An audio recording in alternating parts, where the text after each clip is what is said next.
Bonjour, je vous présente aujourd'hui la mise à jour de l'analyse technique de Bouygues, tradable à partir de la plateforme de CMC Markets. Alors pour commencer, je vous rappelle qu'il s'agit d'une analyse technique hebdomadaire, c'est-à-dire que chaque bougie correspond à une semaine de cotation et que c'est une analyse technique qui ne tient pas du tout compte des fondamentaux qui pourtant doivent l'emporter dans toute décision d'achat ou de vente.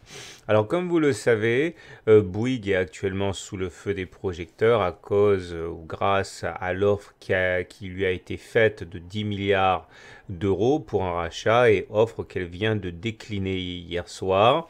Et ça nous explique un petit peu l'évolution très heurtée à laquelle on assiste depuis quelques séances. Alors on va commencer par une analyse de type dos et vous voyez que pour l'instant la tendance est haussière. Effectivement, regardez, lorsque les pics sont ascendants et que les creux sont ascendants, on est en tendance haussière. Ces tendances peuvent être entrecoupées de périodes de baisse, comme c'est le cas ici, avec des pics descendants et des creux descendants. Mais depuis mi-2014, on voit qu'on a rebasculé en tendance haussière avec des pics et des creux ascendants. Alors vous l'aurez compris, hein, c'est en train de se jouer maintenant. Il faudrait vraiment passer les 39 pour initier une nouvelle impulsion haussière à l'aide d'un pic à nouveau ascendant par rapport au pic précédent. Ou alors il faut s'attendre à avoir une dynamique baissière de moyen terme si on devait casser les 33 euros, car on se retrouverait avec des pics descendants et des creux descendants. Pour l'instant, on n'y est pas. Pour l'instant, on est toujours jusqu'à preuve du contraire en tendance haussière, puisqu'on est toujours potentiellement en train d'inscrire des pics et des creux ascendants. Si on regarde l'analyse de type Ishimoku de Bouygues, eh bien on arrive à la même conclusion. Tout dépend de la position par rapport au nuage. Alors vous voyez qu'on est au-dessus du nuage. On est passé au-dessus du nuage ici. Voilà, ça c'est le nuage, c'est la zone qui est un petit peu plus foncée que les autres. Et à partir du moment où on est passé au-dessus du nuage, eh bien on a basculé en tendance haussière. Alors on a nos sentinelles, la Tenkan et la Kijun, qui nous alertent d'une menace éventuelle sur la tendance. Vous voyez que la Tenkan a freiné les attaques baissières, mais a finalement fini par lâcher ici. Et c'est sur la Kijun qu'on a trouvé refuge.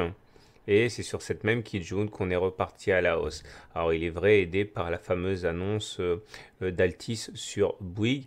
Alors là, du fait du refus de la proposition qu'a faite Monsieur Drahi, eh bien on n'a pas réussi à tenir les plus hauts. On est en train de fragiliser la Tenkan. Mais même si on devait clôturer vendredi sur ce niveau, il faudrait encore casser la Kijun pour se mettre en danger. Et en dernière analyse, hein, en dernier ressort, il faudrait casser le nuage pour basculer en tendance baissière. Pour l'instant, vous voyez que la tendance de fond Ishimoku n'est pas pour l'instant menacée.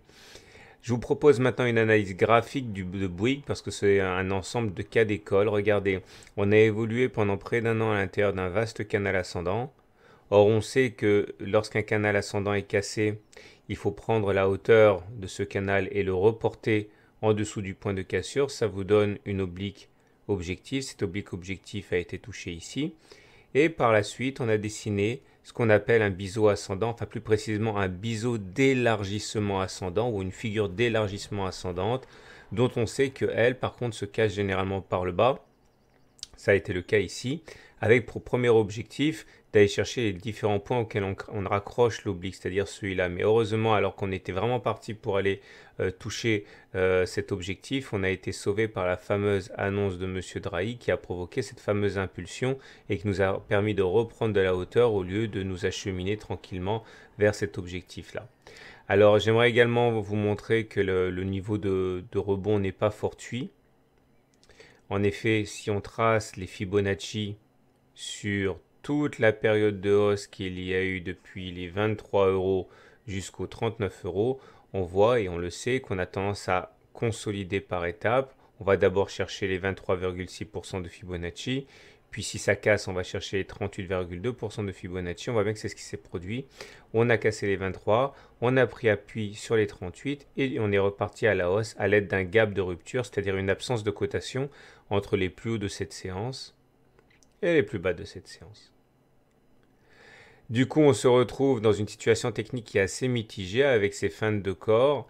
Globalement, le MACD est dans une situation de grande vulnérabilité. Bon, c'est pas neuf, hein, à partir du moment où le MACD a croisé son signal ici, on est dans une situation difficile. Pareil pour le stochastique, hein. Une fois qu'on était sorti de la zone de surachat qui est à 80, on se mettait en difficulté et ça a accompagné toute la baisse. Mais par contre, sur le stochastique, la bonne nouvelle, c'est qu'on est ressorti de la zone de survente cette fois, c'est-à-dire la zone inférieure à 20, et ça c'est plutôt un signal encourageant. Malheureusement, le momentum, lui, demeure désespérément en zone négative. Il n'a pas forcément réagi, tiré parti de la news du début de semaine. On est toujours en territoire négatif. Vous comprendrez bien sûr que la tendance technique s'inverserait si on devait passer au-dessus du signal pour le MACD, si on devait passer au-dessus de la ligne des zéros pour le momentum. Ça s'est produit ici auparavant. Donc si on fait le bilan, la tendance est toujours, jusqu'à preuve du contraire, haussière en termes de théorie de dos, du moins tant qu'on ne fait pas des pics et des creux descendants. La tendance est également fragilisée, mais toujours haussière au regard du système Ichimoku, puisqu'on est toujours au-dessus du nuage. La tendance graphique est plutôt à la consolidation, vous l'aurez compris, puisqu'on est sorti de notre figure d'élargissement ascendant et qu'il faut maintenant passer au-dessus des précédents plus hauts pour impulser une nouvelle tendance haussière. La configuration technique est elle aussi plutôt négative. Alors j'aimerais terminer quand même rapidement par une analyse de très court terme sur le journalier pour Bouygues, parce que là encore c'est un cas d'école. Regardez, on a évolué à l'intérieur d'un biseau descendant pendant de nombreuses semaines. Or, ces figures se cachent généralement par le haut. Ça a été chose faite ici.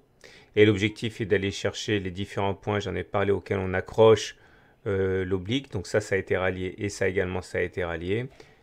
Par contre, on a dessiné ici ce qu'on appelle un island reversal, c'est-à-dire un îlot de renversement. Et ça se reconnaît au fait qu'on n'a pas de cotation ici et de l'autre côté non plus.